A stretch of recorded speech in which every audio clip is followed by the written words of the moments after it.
What is going on, every we back at it again. Type beat. Another reaction. You know what I'm saying? Hope y'all enjoying y'all weekend. Something different, you know. We got some, ourselves a gaming topic today. You feel me? By my boy Legendary Drops, man. Go subscribe, man. Get bro to 1 million, bro. If you doing God's work, man, spreading the good word. All these fucking companies and the bullshit they be putting out. Oh my god. Cause now we got you know, you talking about this new game that's coming out, like I think like in a couple of days. You know, I don't know what the fuck it's called. It's a live service game, another one. What the fuck is it called? It got horses and whatnot. It was at the Game Awards. I'm so glad I did not stream the Game Awards this year, bro. I ain't streamed the Game Awards since like, I think the last time I streamed it was 2023. I think that was the last one. Was that a good one? Was that a good one? It probably was. I'll go back and see what was in there in 2023. But yeah, this year, oh, it was ass. Oh, it was ass. I didn't stream it, but I stood up. Yeah, I stayed up and just to see what it was gonna put out. It was some hot ass. Yeah, we got 2 new Star Wars games coming out. You know what I mean? But there was both CGI trailers. I hate that. That's one thing I hate currently right now in the gaming industry, bro. We're here to play games, man. Niggas still bitching, complaining about console wars, a platform, this and the third. Nigga, we're not here to play consoles. We're not here to play this bitch. You feel me? We not here to play this bitch. You feel me? And we not here to play this bitch. You feel me? I got all 3. Yeah, tight shit. In my PC. We're not here to play none of that shit. We're here to play the games. You know what I'm saying? We're here to play the games. Now, whatever console they may be on, you know what I'm saying? It is what it is. I got lucky though. This shit, I got lucky. But anyway, yeah. That the console wars. What was I saying? Yeah, niggas coming about the console wars and like exclusives and other bullshit. Good to play games, man. Good games. Last of Us games, to me, they're not necessarily bad, but at this point in time, they just keep doing the same shit. They're not switching it up. Arc Raiders, you know what I'm saying? Got lucky. You know what I'm saying? They took that time, put that work in, they paid it off. But listen to the feedback, GG. You feel me? Anyway, I'm yapping. Give the video a like, man. Comment down below, subscribe. Again, subscribe to my boy Legendary Drops, man. Get bro to 1 million, putting in work. The kitty. Nice little kitty. Anyway, let's dive on in. Oh man, this one is embarrassing. Imagine releasing a popular indie hit, a game that you made with your friends in a dorm room, and that game pops off, and all of a sudden, this was the freaking last game they showed at the Game Awards, bro. I thought it was the Mega Man shit, and still I was gonna be like, Mega Man. I mean, cool, but like for the Mega Man fans, but like this shit, it got worse. Crazy, bro. This shit was ass, bro. I mean, ass. Knocking at your door, and you take their money. You then stop supporting the game that everybody loved. Facts. Switch gears from being an indie studio to trying to be a AAA studio, essentially chasing the next live service hit. Facts. That was why I was Avengers. You feel me? And hot take, I did enjoy Avengers. I got buku hours in that game. I got all the achievements for that. You know what I mean? It's just that the studio who made the game were ass. Everything about that game, you go behind the scenes and whatnot, it was doomed to fail from the get-go. On God. You feel me? Another game, Anthem. Anthem should have been that game. It should have been. But now look, it's about to go offline. Literally, I think like in 2 days or some shit. It's the 12th or some shit. It's crazy, bro. It's crazy. And you can never play it again online anyway. It's crazy, bro. It is so fucking crazy. And then falling flat on your face. That's the story of today's video. Mm-hmm. You know, normally when we hear about a game that is a bona fide failure, a verifiable flop, we'll see some people come out of the woodwork to try to say that Steam numbers don't mean anything. Those numbers, it's just a number. It's all, really. Right. Usually that's coming from... I wish Xbox, PlayStation, and Nintendo had numbers too. I love looking at stats. Because I just want to see. You know what I'm saying? Just to see. Fanboys more than anything else, coping over the failure of a game. But in this case, we are Mm-hmm. actually hearing it from developers saying that Steam player numbers are just a number All right. for a live service game. All right. Splitgate has to be one of the most fascinating, tragic, and Another one. albeit hilarious Another one. fallouts Splitgate. that I think I've ever seen in this entire industry. We have a game that is now releasing for what I believe is the second time of them re-releasing the same game that has now been met with Concord level player numbers. Damn. I didn't even know that. Did I know that? Because this is the same studio that had their CEO take the stage at Summer Games Fest to dunk on Call of Duty and Halo. I'm not like the other guys, only to release a hero shooter battle royale with worse monetization. That's another thing too, bro. Monetization too, bro. I don't give a damn if your game is free or you know what I'm saying, full price. Or like, you know, it's $40, $50, $60, $70, bro. That monetization, y'all got me effed up, bro. Like, I gotta probably really love your game to like you know what I'm saying, buy a battle pass. Especially if the battle pass not tedious, grind like fucking Call of Duty. Call of Duty, for a skin, you gotta pay $24, $25, $30 at times. I'm looking at that shit. Hell no, like Black Ops 7, that shit not even installed on my shit. I played it for a little bit. You know what I'm saying? Game Pass, but I uninstalled that shit, bro. I'm like, I'm tired of this shit, bro. So they didn't have to put that out, to be honest with you. Same thing for Destiny. That's well, Bungie, they in their rut too. You know what I mean? Man, they better hope Marathon cooks. They better hope. They better hope, cause them last numbers that alpha test, the numbers were not looking good on Steam. Telltale signs. So they better put out like an open beta before that bitch drops. You feel me? But yeah, Bungie with their prices, $20 for a skin. You know what I'm saying? For a hunter each. You know what I'm saying? Hunter, Warlock, Titan. That's $60, bro. You could buy like 2 or 3 games with that. You know what I'm saying? If they don't sell or not. You feel me? One full price game and like probably, you know what I'm saying, 2 to 3 games, you know what I'm saying, depending on the sale and whatnot. You know, you feel me? I'm like, I can't justify those prices. You feel me? Another one, a cozy game, Payleo. Those prices are ignorant too. It's like, I don't give a damn your game's free to play. You know, I'm about to just, you know what I'm saying, just have these high ass in prices just so you could make a profit, bro. Just nickel and diamond the consumer, man. It's like, oh my God, bro. That's probably one thing that's probably one thing I probably could respect about Nintendo. Because Nintendo does not have, I don't think Nintendo has a live service game, right? Unless you want to call it like Splatoon or some shit. I don't even know. You feel me? I don't even know, but yeah, they got me. Ugh, God, bro. That's another thing too, bro. Regulate these prices, regulators. You want to regulate some shit? Regulate these prices, because no skin should cost damn a game. I could go buy a game with that money. No, hell no. Like a skin should cost at least $10. What, you know what I'm saying, depending like what's included, like say like Marvel Rivals, $10 period for like a skin that's included with you know, a call-in card, emote, and whatever the fuck else in the, you know what I'm saying, in the shit, depending on the game. $10 by itself, like $3 to $5. But 10 plus, hell no. You're losing me after that. You're losing me, bro. You're losing the plot. None of this had to happen. This wasn't a bad market or bad timing or anything like that. This is just bad judgment over and over again.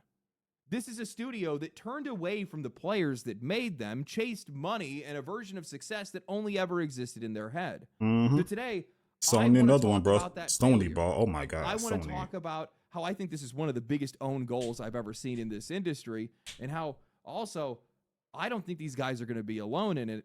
And it's kind of a threat to the rest of indie. Mm-hmm. Today's video is sponsored by HDMI, and I want to talk to you guys about something that I don't really think anybody really thinks about anymore, mostly because when it's working, you don't really have to. HDMI isn't just a cable brand, it's the underlying technology that is built into your displays, consoles, PCs, handhelds, basically everything we use every single day. Stuff like variable refresh rate, auto low latency mode, and quick frame transporter running in the background quietly, making sure that your input doesn't feel mushy, your screen isn't tearing itself apart. Oh my god, that shit. Oh my and god. your display is actually keeping up Oh the my frame god. rate spike. Get it off my screen. It's even what makes high refresh rate gaming, 4K and even 8K displays, dynamic HDR, and Who the fuck got? This was the peak of what my knowledge, bro. Who the fuck got 10K, 12K, and 16K monitors, bro? TVs. What the fuck? I didn't even know this existed. Yeah, HDMI 2.2. Y'all knew that existed. To be honest, what the hell? surround sound audio setups work together rather than fighting one another. If you've ever docked a handheld into a TV, kicked back on the couch, and thought, yeah, this all just works, well, that's not on accident. If you're curious to hear and see more, HDMI LA I cannot wait for this. I cannot wait for the full release. Year, including high refresh rate 2, man. demos, oh my god! I played it one time for a free play weekend. You know what I mean? Oh my god, bro! I already know when that shit comes out fully, bro. I'm not getting off that bitch. I ain't lying. The grind gonna be crazy. Playtech. Check your setup today. Make sure you are actually using HDMI gaming features your gear already supports, and you can learn more at hdmi.org. See that? That's my homeboy, baby girl right there. See it? Oh my god. Links in the description and the pinned comment. Thank you to HDMI LA for sponsoring today's video. I think this story fascinates me so much because it's such a clean example of how self-destructive the AAA mindset and live service model can be. Splitgate almost feels like a lab test for a virus where you take something small that you're working on, you inject it with money, scale, investors, and expectations, and then you watch how fast that virus can spread and your subject dies. And in this case, it didn't take years. It happened almost immediately. Recently, 1047 Games quietly re-released Splitgate 2 under a new name, Splitgate Arena Reloaded, and the reception for this game has been bad, like really bad. It barely even cleared over 2,000 players at its peak, and it's already dropped back down to averaging just around 1,000 players per day, and this is coming from a studio that's had over $100 million poured into it at this point, a studio that has burned through its goodwill so thoroughly that when the game came back, the players just didn't. And you know what's crazy? Get this low alarm start. Well, see, and when people say $100 million plus dollars for a game, I'm like, nigga, where? Like, I look at this game, I'm like, where? It was the same thing for Concord. How the fuck Concord costs $400 million? It's a hero shooter. How, Sway? They must have to, you know what I'm saying, went back to the drawing board like at least once or twice or some shit. You know what I mean? I don't even know. Like when people say that, I'm like, nigga, how, Sway? It's the same thing even like for Spider-Man 2. 300 million. I'm like, nigga, how? How? Like, nigga, how? Like that. I'm like, how? Like, where is this money going to, fam? Like, where? Like, where? Cause how the hell this is like when GTA 6 comes out, I don't know how much that shit costs. What, $500,000? I mean $500 million, $1 billion. You might you know what I'm saying, like, oh yeah, I can see, yeah. You know what I'm saying, like, oh yeah. Like all these other games, I'd be like, nigga, how? Like how this cost that much money? Oh my god, bro. Going off, and I don't care how much people want to. Is it a skill issue? It gotta be a skill issue. It gotta be a skill issue. This is just not sustainable. This is barely enough to even keep the servers online. That's what I'm saying. Player numbers are only a few hundred players off from where Concord launched, and we already know how that one ended. Yeah. So when people started pointing this out on Twitter, the studio immediately tried to jump in and shut this conversation down. On Twitter, the official account posted, Steam charts don't measure fun. They show one number, one platform at one given moment. They don't show the full picture of what it actually feels like to play, and they definitely don't capture the community that is actively helping shape what Arena Reloaded is becoming, including upcoming content like Arena Royale. Over the past 6 months, we rebuilt Splitgate from the ground up because we believe in our game, our team, and our community. The 1047 team remains committed to delivering the best version of Splitgate possible. To our community, thank you. Your feedback and passion have helped everybody's want that cash grab, bro. Every day. And to everyone who hasn't played, Arena Reloaded is free. The gameplay is the best it's ever been. Because I know Sony is like swinging at the air at like, you know, whatchamacallit success. Oh my god, I just said that. I just said the goddamn name earlier in the video. Oh my god, the name of the game. Oh my god. Arc Raiders. There we go. Yeah, I know they're swinging because they want that for Marathon. They want that for Marathon. You know, because the numbers on Steam, that's just on Steam. Who knows what it's like on Xbox and PlayStation? You feel me? So yeah, I know they're swinging. I know they're swinging. Oh my god! But you know, once lightning in the bottle. You know, they listen to the feedback, the criticism. You know, they didn't bash the fan, none of this bullshit. I don't know about the monetization in the game. You know, I don't know how egregious that shit is or not. But yeah, lightning in the bottle. And the clips I seen, yeah, with the proximity chat and whatnot, crazy as hell. And the shit I seen with Aztec Cross too. You know what I'm saying? That's my boy. But yeah, it looked funny. It looks funny as hell. Like if I was to play it, extraction shooters not my thing at all. Period. Not even hero shooters until No Arrivals. I was like, because I love Marvel anyway. You know what I'm saying? But it was fun. Like it was absolutely fucking fun. I was playing that shit. I'm like, oh, we're having fun. And that's why My Arrival's still here today. You know what I'm saying? Not just you know, off of IP, because it could have still been ass. We seen that time and time again. Like Suicide Squad. Dumbass niggas, bro. I'm not even gonna talk about that game, but it was to me it was fun gameplay wise, but everything else was like we're just fucking lacking. And I mean everything else they did in that game that pissed me off. And we would love for you to jump in and form your own opinion. A lot of passionate people worked very hard on it. Okay, so I guess we're just denying reality now. Steam charts don't measure fun. That is a complete dodge, and these guys know it. Nobody is asking Steam charts to measure fun. They measure whether people are actually there. And in a live service shooter, that is not some secondary data point. It is the entire game. If people are not logging in, queuing up, and sticking around, then whatever fun you think you've built is irrelevant. A multiplayer game with no players isn't misunderstood. It's just flat out ignored.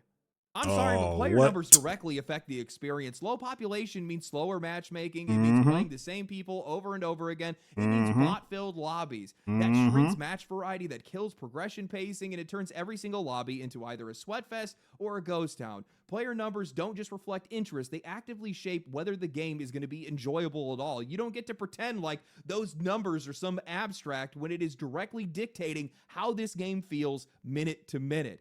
Players already voted. They didn't show up. You don't get to try to tell them about how passionate you are or anything like that, and they need to go form their own opinion after they already have. Effort does not entitle you to an audience, and belief does not reverse reality. If nobody's playing your live service game, then on some level, it just isn't fun, at least not enough to be able to matter. And I say that after actually playing Splitgate Arena Reloaded myself. I put time into it. Mechanically, it's fine. It plays well. The guns feel responsive. Matches move quickly. And on a purely technical level, it works. But that's also the problem.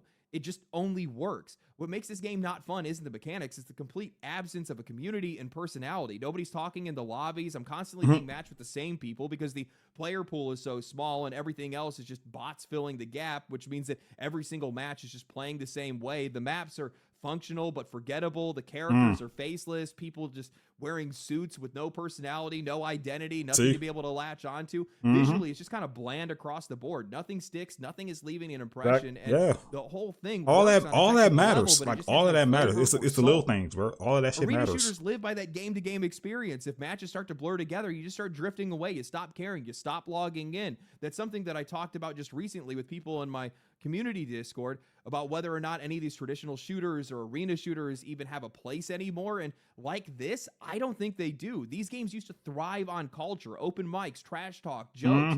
Now everybody is in private chats, they're playing solo, or they're not even human. And without that layer, the entire experience just starts to feel hollow. It was the good old days, man. Take us back to like Black Ops 1, Modern Warfare 2, Black Ops 2. The good times, man. The good times. Oh, it just had to have been there, bro. Like, bro, I miss playing Black Ops 2, bro.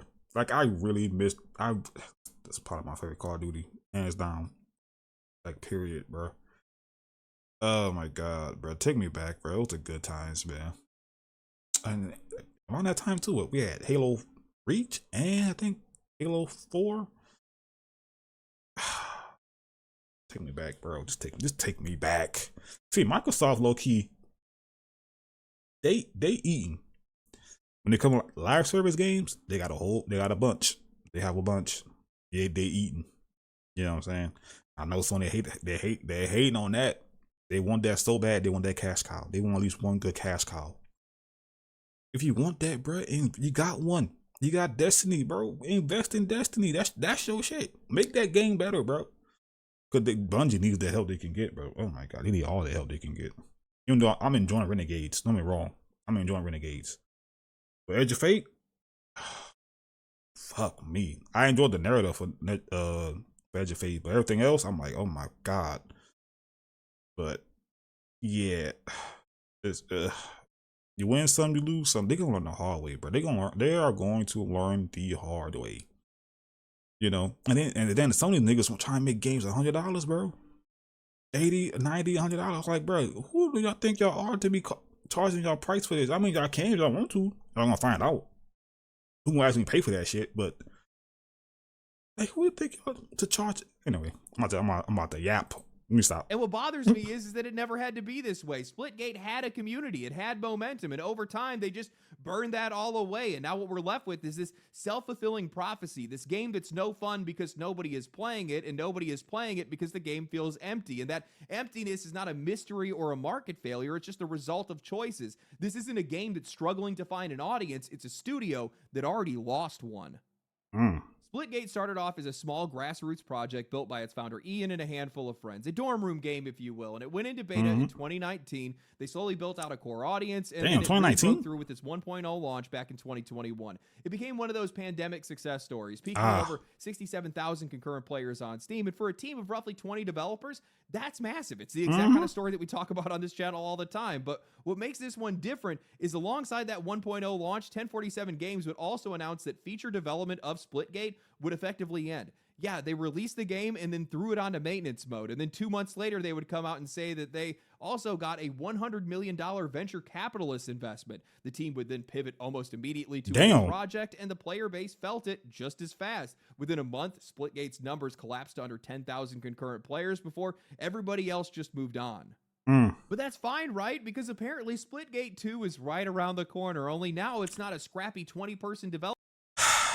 It's like, bro, it's like when you see this, it's like you on stage talking about this shit, then you dissing your competitors, you know what I mean, your ops, like you diss it up, like, yeah, hey, like Call of Duty, Halo, don't come on, man, you can't diss Halo, you can't diss Halo, bro. It's Halo, bro. It's Halo. Come on, man. Halo the GOAT. I don't give a fuck what nobody say. I could log in right now and go play Halo Infinite or Combat It or whatchamacallit, the collection shit. I could go play either one of them bitches right now and find a lobby up. You know what I'm saying? It's Halo. People could shit talk all they want. It's Halo. Now Call of Duty? Nah. Team. No, the studio ballooned to over 170 developers, and then the CEO goes and takes the stage at Summer Games Fest to finally announce the game's release, and he says that he's tired of Halo. He's sick of Call of Duty and their cycle. He wants Titanfall to come back. He's wearing a Make FPS Great Again hat, and then he announces a Battle Royale hero shooter, and the crowd went mild. I remember that. I seen that. 2 launched to around 25,000 no one cares, players bro. on Steam, less than half of what the original game had hit just years earlier. The press had latched on to the controversial hat, unhappy with the political messaging around it. The CEO eventually apologized for it, openly admitting that it was just a desperation move to try to get attention. A terrible choice to make, because the people that are asking for an apology have no interest in forgiveness. Those same journalists were criticizing him over the hat even after his apology, and ironically, even still today. There was also drama around $80 bundles, to which the CEO said he had no idea how they made their way into the game, and they all blamed it on a former employee. See, it's a telltale sign, bro. Greed, bro. That's the thing, bro. Like, because I'm telling you, if you make a game, it could be live service, bro. And there's nothing wrong with having a live service game, bro. I will love that. You know, you get the best of both worlds. You get single player games, and then you can tell the multiplayer games, the good ones that you go play with your friends. Like all the live service games Sony greenlit. I don't know why the hell they canceled that Spider-Man one. that got freaking leaked or some shit, hacked, leaked, and got put on the internet. I don't know why. Out of all the ones that made sense, why are you gonna cancel? Why would you cancel Spider-Man? I could have been swinging around the city with my niggas, saving the day, fighting against Venom, Carnage, Green Goblin, and Doc Ock, Sinister Six, and shit like that, bro. And y'all took that from us. They made, oh my god, Jim Ryan, Herman Holtz. I don't know what the hell they're thinking, because the other shit that got leaked, that God of War live service games, nigga, how? Nigga, how does that make sense? How? God of War live service, how? And I love God of War. One of my favorite franchises. How? That don't make no type of sense. Anyway. Yeah. Agreed. After that, the floor just kind of gave out. Player counts continued to crater. They had layoffs weeks after the game's launch and more a month after that. The studio blamed it on an early release, pushed the game back into beta, and then they just watched as those player numbers continue to sink even further. Eventually, they just rebranded it as Splitgate Arena Reloaded with a launch in winter 2025, and that's how we got here. A game that started as a genuine success story, a studio that had momentum, goodwill, and an actual community, and a series of decisions that slowly, and then very quickly, burned it all to the ground. Yep, that's how it be, man. We have some professional speedrunners on our hands. These guys folded their entire company that's all it takes. 5 years. They burned all of their goodwill. They ruined their reputation. One wrong decision. They have zero positive image within this industry right now. And, you know, I was actually excited when their CEO took the stage at Summer Games Fest. I was like, man, this guy is totally speaking my language right now. I'm sick of the way that first-person shooters are handled today. A bunch of other people are. I would love to see Titanfall come back. I just talked about that somewhat recently. Yeah. And then this guy goes out and says, here's our Battle Royale hero shooter. Oh. So it's all bullshit. Something that was proved even further by capitulating to journalists over a hat. My guy. Nobody cared about the hat. Nobody cares. The only people that did were the people. I didn't even know. I seen the shit when it happened live. I didn't even know it said make FPS great again. I didn't even know it said that. People that had no interest in playing your game to begin with. I think how they handled that situation, how he handled that situation specifically, really drove interest and trust into the ground for them. Because you already had a bunch of people that were unsure whether or not they could trust them after what happened with Splitgate 1. And then you go on social media and say, I'm not apologizing for the hat. Now I am apologizing for the hat. Now there's $80 bundles in the game. I have no idea how those $80 bundles got in the game. Oh, it was a former employee that just so happened to work for Call of Duty. After that, everybody knows that you're just selling snake oil. It's all PR. Nobody can trust you. You're not worth listening to. That's what I hate right now, bro. It's that fake ass PR BS, bro. Basically was met with no audience at all because your game isn't impactful enough, interesting enough, or original enough for audiences to want to put up with all of this drama, all the instability, and the inability to be able to trust you. You had that. You squandered it. You sold it off. You took the money instead. And I want to be clear, I actually do think this studio cares now, but that's a survival instinct. It's the difference between them having a studio and a game and them having to go work at McDonald's. It's probably a little too rough. They probably go work for Activision. You learned your lessons. That's great, but it's a little bit too late. Now, who does need to learn the lessons from this is the rest of the industry, and especially indie studios. This entire bro. I was like, what are we doing? Like, this shit's happening multiple times, and y'all keep doing the same bullshit, bro. You would think niggas would learn, bro. Like, you would think people will learn from others' mistakes. No. I guess it gotta happen to them personally. You know what I mean? Cause like, bro, you would think, and not just multiplayer games, single player too. You would think these niggas would learn, bro. It's like, why are y'all rushing? Why are y'all doing this? Why are y'all doing that? Like, what are y'all doing? Like, what why? You know, players don't like this.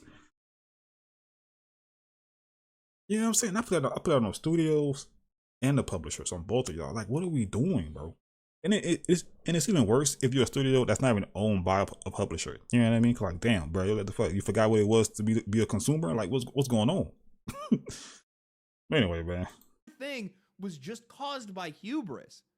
That's all it is. These guys took the money and they overinvested into something, Mm-hmm. mistaking what made them successful. Mm-hmm. They didn't understand what made them successful. Icarus flew too close to the sun.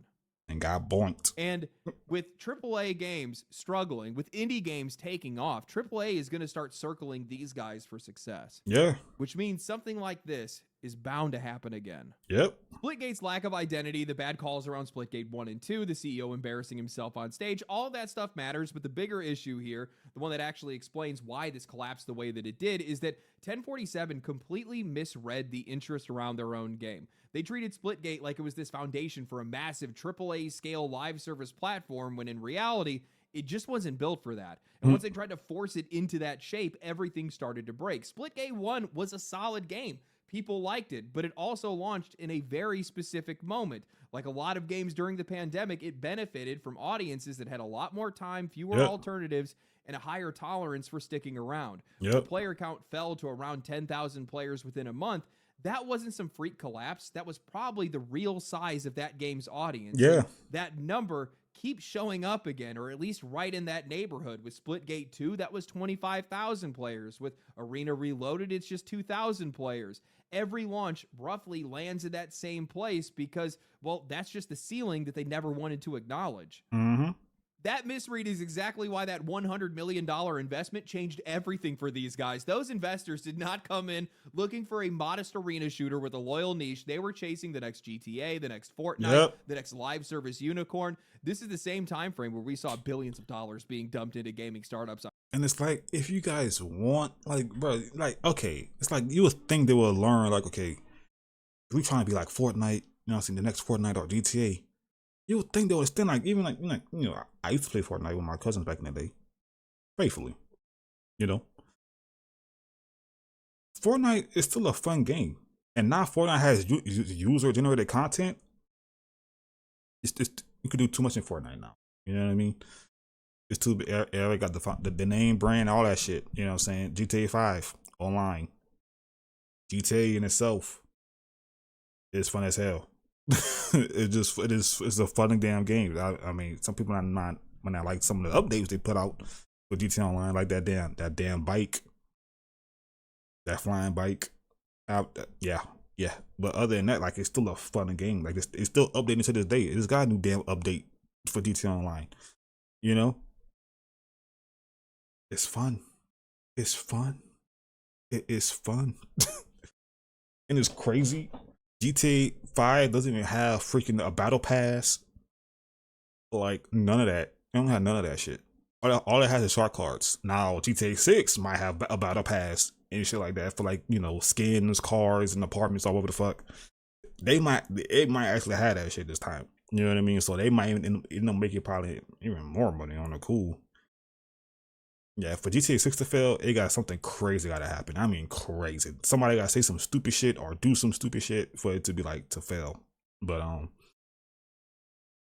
yeah, like maybe like another damn delay. Niggas might not even care anymore. I don't know. But like, a lot of these games are fun. They're fun. At the end of the day, they're fun. If you make a fun game at the end of the day, whether it's single player or live service, the people will come. The people will come. Word of mouth will spread it. Everything, videos, all that, bro. People will come. You know, but you're just making another generic, bland live service game, Sony. You're wasting your money. You might as well pull the plug right now, bro. You're just wasting your goddamn money. You ain't gonna amount to shit. Cause I know people right now are looking at Arc Raiders like, nigga, how the fuck Arc Raiders, you know what I'm saying, made it? Like, how the fuck did they make it? You know what I mean? And theirs didn't. Or their game coming up probably didn't. Probably won't, you know? Oh my God, 4.7 billion? God damn.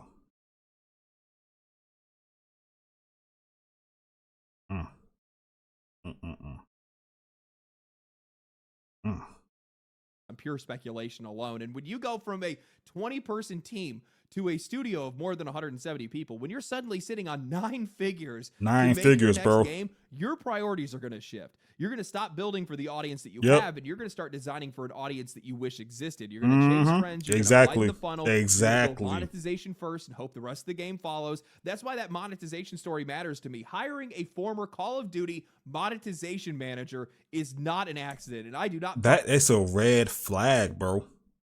That's a red flag, because nigga, monetization. Why would you buy them? Why would you hire them in the first place, nigga? Like the monetization in Call of Duty is good. What the fuck? People hate that. People hate that. You know what I'm saying? Only people who, you know what I'm saying, just Call of Duty, just, you know, that's all they fucking play. Only people who only play Call of Duty gives a fuck about Call of Duty in this games, I guess. You know what I'm saying? That actually loves Call of Duty. And like, I mean, that's all they play. You know what I mean? Like my sister, she plays Call of Duty. That new shit, that new Fallout shit, she ain't buying that shit, but she saw the shit, 2 scans at the bottom. She gonna play to get that though. You know what I mean? I mean, she plays that shit heavily. It was ass at first.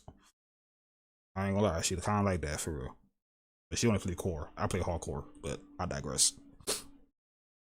Yeah, that's not good. That's not good. What the fuck? What nigga? What? That's a red flag. I saw that shit. I'm like, why? I'm like, why?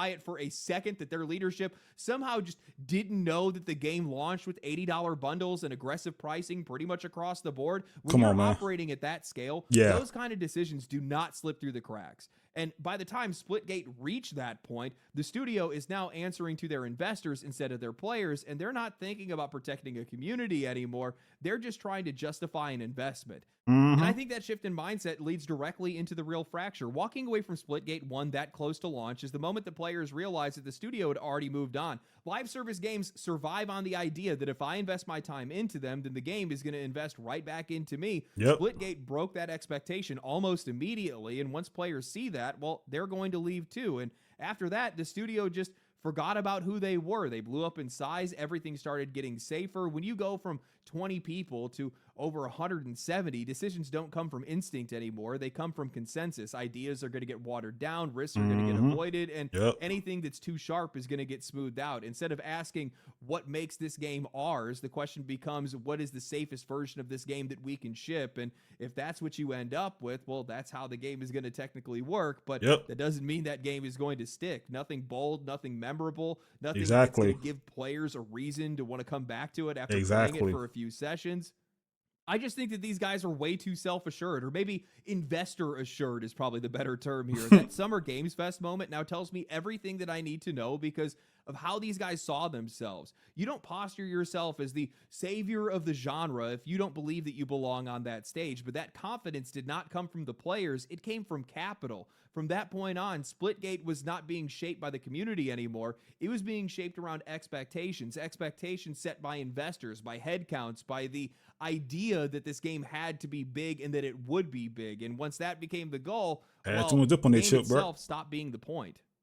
I think this is the real trap for indie studios right now. Indie is getting bigger. The money these guys are making is getting louder. They are looking more consistent than AAA right now. And the pressure for these guys to scale is going to be constant. But the moment that you stop building for the audience that you already have and you start building for people that want to cut you a check, you're going to lose your footing. I'm telling you right now, a huge amount of what is wrong with games today comes from that. It literally happens like every single time. Partners, stakeholders, all with their own expectations that are going to kick in. And you think people will learn? Players ever get a say? And once that happens, the conversation stops being about what do we want to make, what do the players actually want to play, and it turns into how do we get our money back and how do we make more on top of that? I think this is where that Splitgate story really starts to become a warning sign, because the studios that are tending to hold on to their identity are the ones that are staying in their like Silksong. And they're not letting outside money steer the wheel. I'll use Silksong as an easy example here. Like, wow, how much? $20 for this? Tough. Team Cherry kept to themselves. They stayed quiet and they just did the work. And Silksong found success. I think it's worth bringing up that just a few years ago, it was reported that Xbox had a list of studios that they wanted to keep an eye on a few years back. And well, that was for Game Pass deals and possibly acquisitions. And that list reportedly included teams like Team Cherry alongside Moon Studios, Munfish, and Hello Games. Now, yeah. Yeah, Moon Studios. Yeah, yeah. Hello Games. Who? Hello Games. Hello Games. I know that studio. What they did? Hello Games. Oh my god. I know. I know the games they made. I don't know what kind of conversations they had behind the scenes, but at this point, the pressure is real and the temptation is real. And these guys have to watch out. Actually, now that I think about it, Hello Games is probably one of the Oh yeah, best Hello examples Games. we can. Duh, No Man's Skies. Oh my god, yeah. The comeback for this, crazy. Still trying to get me. I'm trying to get my friends to play it, bro. I got 3 other niggas, bro. I'm just trying to get everybody in one thing so we could play this. You feel me? I think we'll have a good time playing this. Could use here. No Man's Sky started off self-funded by that studio, but Yep. Sony stepped in and they wanted to fund and handle the marketing and distribution. And once that happened, everything changed for those guys. They got the AAA hype cycle. Sean Murray was pushed into endless interviews that he was just not equipped to be able to handle. Yeah. Deadlines got hardened, and then Sony started pushing those deadlines faster and faster. Expectations ballooned well past whatever that team could realistically deliver at launch, and it turned into Black Hole? one of the most infamous releases in modern gaming. Yeah. Hello Games repaired that reputation and that game over time, and honestly, they're still doing it even to this day for some odd reason. They definitely don't. And I can't wait for the new game. Oh my god, I can't wait. I cannot wait for that new game. Oh my god, that's good. It's we're gonna see how that pans out, but I'm gonna be playing that bitch day one. Have to. It's basically a once in a lifetime comeback, but no, that's the exception. Most studios do not get a second chance. And Splitgate, I don't think that game is getting a second chance. Yeah. What's sad is how unnecessary all of this is. There's a version of this story where Splitgate stayed small, stayed weird, stayed honest about what it was, and quietly carved out a long life for itself. It wasn't going to be the biggest shooter on the planet, but it never needed to be. Instead, almost every decision after that initial success just pushed them further and further away from the thing that made people care in the first place. This wasn't a mystery. This wasn't bad luck. It was just a chain of bad decisions that made sense to investors and spreadsheets, but completely failed in reality. A studio that had momentum, goodwill, and a real community, but chose scale over stability, optics over identity, ambition over restraint, and they ended up paying for it.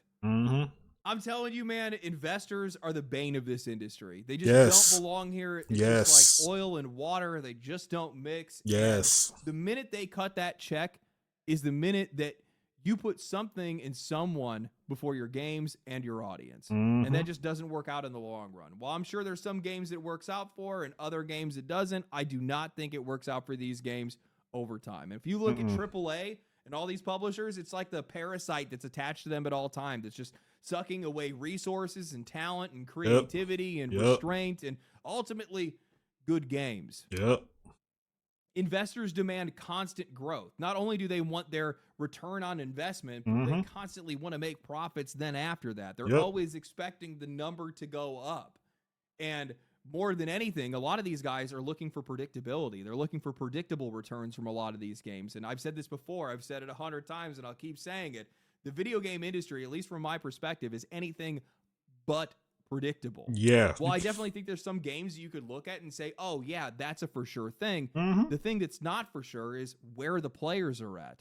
And also whatever else is going on with your competition. You know, I like more times than not, I am relatively on the mark with some of my predictions that I like Black Myth Wukong. Like, yeah, we all knew that. Like,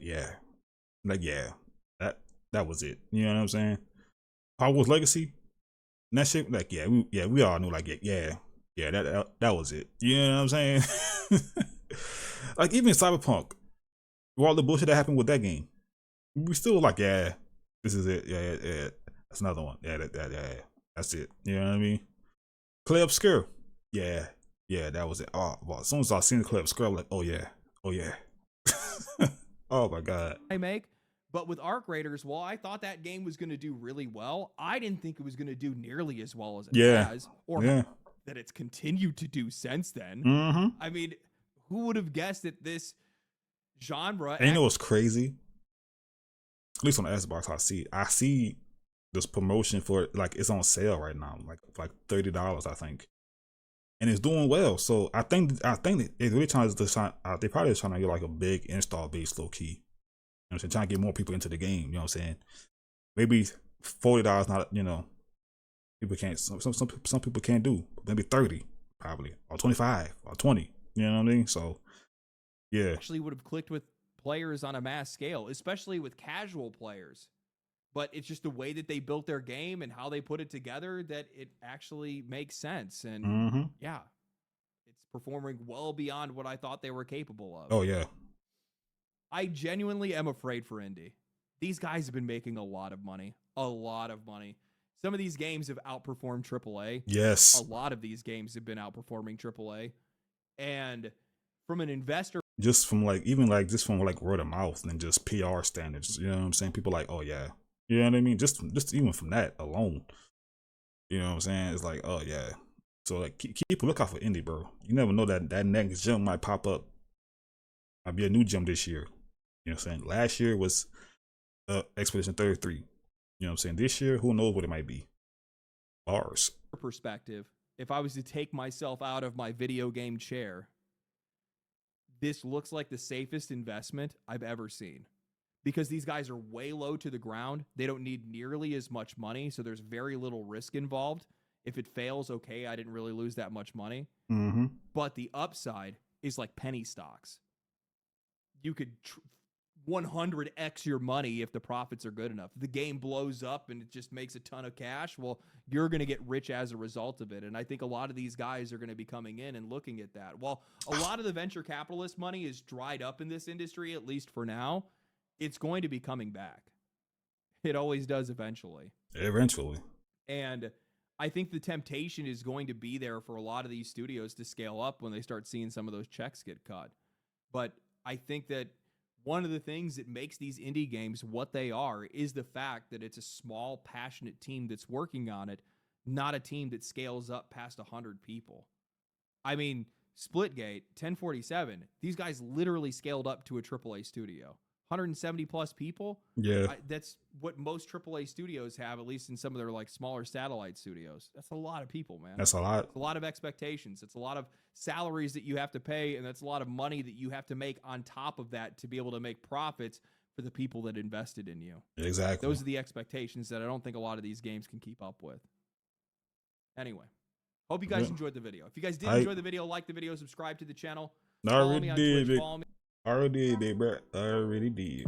Let me do a video about my boy Legacy Drops, man. Yeah, bro. It's like every single time, bro.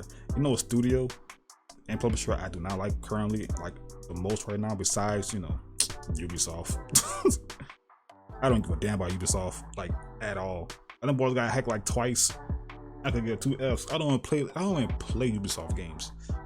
Now that Black Flag remake, I might play. I love me some Black Flag. I ain't play Assassin's Creed in forever. I mean forever. That probably was the last good one I played, low key. Cause I hated Syndicate. Unity had good whatchamacallit, a good concept, but poor execution. Typical Ubisoft.